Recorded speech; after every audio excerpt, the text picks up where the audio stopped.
Bienvenue sur ma chaîne d'actualité. Ici vous aurez toutes les informations, sur tout ce qui se passe dans notre monde, les dernières actualités et celles du moment. N'hésitez pas à vous abonner, et à activer la cloche de notification pour ne rater aucune des prochaines vidéos. Feu vert à la baisse des tarifs d'électricité. Madrid a approuvé vendredi par décret la limitation des prix du gaz qui entre dans la production électrique, afin d'alléger la note d'électricité des ménages comme des industries. Pour une fois, ce ne sera pas les mêmes qui paieront, a affirmé la ministre de la Transition écologique, Teresa Ribera, en expliquant que la baisse des tarifs sera financée par une réduction des bénéfices des compagnies énergétiques.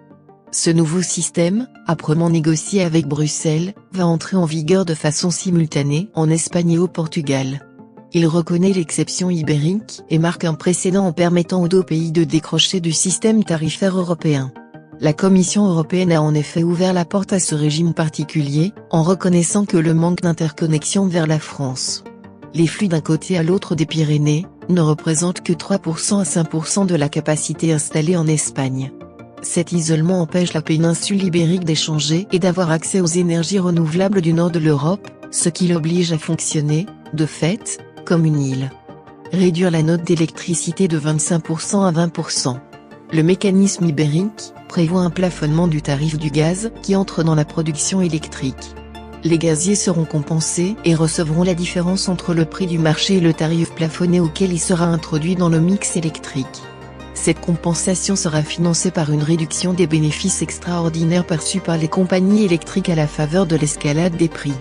Seul le gaz sera payé au prix du gaz, a expliqué la ministre, en insistant sur le fait que la flambée des cours doit cesser de contaminer le tarif du reste des énergies mobilisées, nucléaires ou renouvelables. L'objectif de Madrid est de réduire de 25 à 30% la facture des ménages, mais aussi des PME et des industries, qui ont vu flamber leurs coûts de production depuis l'été 2021. Avec une hausse telle que certains secteurs gros consommateurs d'énergie ont dû se résoudre à ajuster l'activité de leur site ibérique, dans la sidérurgie notamment. Selon les règles définies avec Bruxelles, l'Espagne et le Portugal vont pouvoir décrocher exceptionnellement du marché énergétique européen pour au moins 12 mois. Plafonnement à 40 € le MWh sur 6 mois. Le prix du gaz sera plafonné à 40 € le MWh durant les 6 premiers mois, avant de monter progressivement pour atteindre une moyenne de 50 € le MWh sur l'année, soit la moitié de ce qu'il avait coûté ces 3 derniers mois. Le gouvernement espagnol calcule que le système va se traduire par une réduction directe de 30% de la note d'électricité, avec un mégawattheure à 130 € en moyenne, au lieu de 210 € ces derniers mois. Ce mécanisme s'est heurté durant des mois à l'opposition frontale des principales compagnies énergétiques, Iberdrola et Endesa en tête.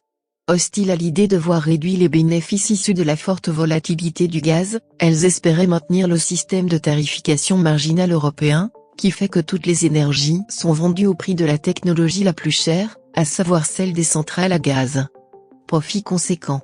Les profits ont été particulièrement importants pour celles, puisque sur l'année 2021, entre éolien, hydraulique et solaire, les renouvelables ont apporté 46,7% de la production.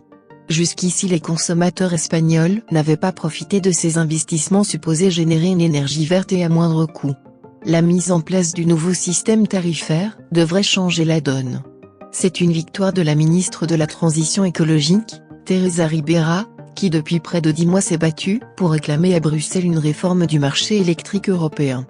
Les consommateurs ne comprennent pas pourquoi les efforts dans le déploiement des énergies renouvelables ne se traduisent pas de façon plus directe en factures d'électricité plus basses, insistait-elle l'été dernier dans une lettre adressée à la Commission.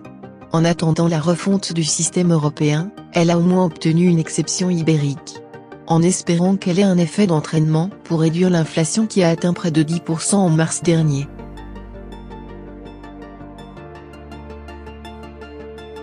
Merci d'avoir regardé cette vidéo. N'oubliez pas de mettre un like, partager. À bientôt pour une nouvelle vidéo.